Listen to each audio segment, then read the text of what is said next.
When we got home, Mom explained the whole thing to Dad. Dad didn't really say anything. In fact, he kind of just had a blank expression on his face. After Mom was done explaining to him what happened, Dad told me to come with him and that we'd talk in private. Now, I've been in trouble enough to know that when Dad says he wants to talk to you in private, it's never anything good. I figured there was no point in fighting it, so I followed him till we got into his room. When we got there, first thing Dad did was shut the door. I didn't know what was gonna happen, so I prepared for the worst, and that's when he said this. "Good job, son." He said he was glad that I was manning up and deciding to take charge. He said that in the West, masculinity is breaking down, and that he's happy I'm doing my part to bring back traditional male values. Jesus Christ.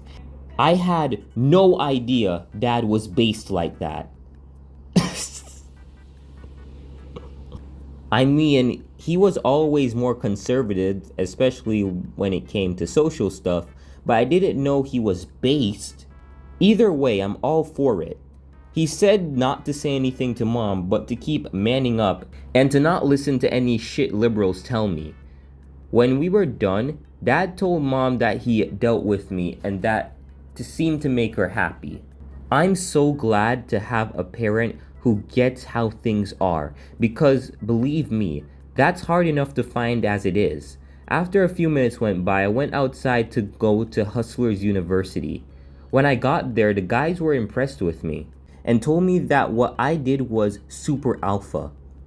I'm losing brain cells as I go along, but I'm gonna keep reading for the sake of it. Then Albert Sandy said I was the chosen alpha. I can't. And that we were ready to prepare for the big day when we should inherit the position as the alphas of the school. I asked him what that meant, so he told me that in order to take the position of alpha male from Bryce and his friends, someone alpha enough will have to come up to Bryce and fight him. Then once the chosen alpha beats Bryce, he and his friends will be made betas for the entire school to see, and Hustlers University will become the new alphas to rule the school. He said that we would get all the attention, girls, and popularity that Bryce got during his time. Then he said that I'm the chosen alpha, and that I'm going to be the one to fight against Bryce. Now, I'm not exactly an MMA fighter, but what I did today was pretty alpha, so I don't think I'm gonna have any problem against Bryce. And don't come back, Anderson. I'm honestly fucking stoked for this.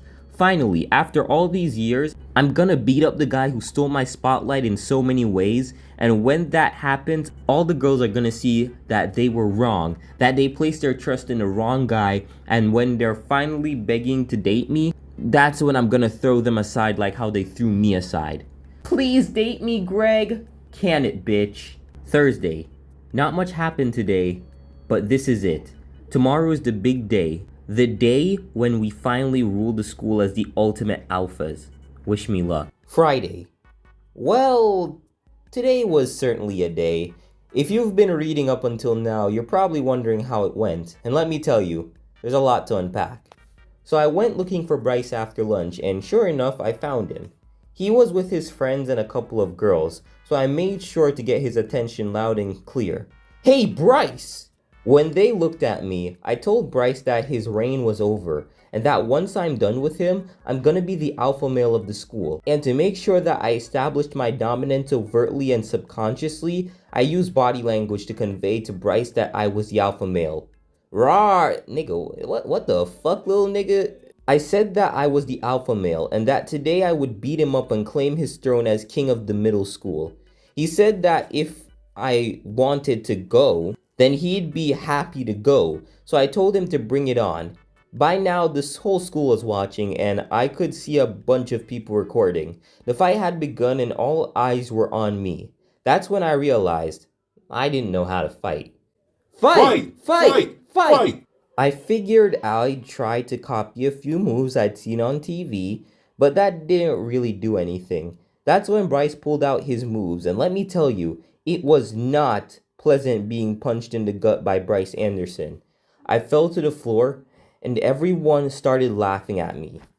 I tried to get up, but I was down. Bryce just said, wow, before he left with his friends. Eventually, all of the people there left to go to class, and I could hear them snickering. Albert Sandy walked past me, and when he did, he said that I wasn't allowed to go to Hustlers University anymore, and that I'd always be a beta. The rest of the day was shit. Everyone in my class laughed at me since the whole school saw the whole thing. This is even more embarrassing than the feminist club, or maybe not, I don't know. Either way, my social life is fucked. I guess I'm not meant to be an alpha or to get girls. I realize that some people are just born lesser than others. I guess it's all determined by genetics. That some are born Chads while others are just born beta with no chance. Hey guys, I know this is kind of Greg's thoughts right now, but just so you know, life is not predetermined. You make it what it is. You are not destined to always fail. That's just not how that goes. Shit happens, but it doesn't always have to be like that. You can make life for you the best way that you can, and you can do what you can for yourself to just be the best that you can be. I have no idea if what I said even made sense, but you get the point. Anyway, I realized that it was stupid of me to think that I could try and change my status, since that's all it would be. I wasn't born a Chad. I wasn't born with muscles. You're either born liked and respected or you're not, and there's nothing you can do to change that. I learned that the hard way today.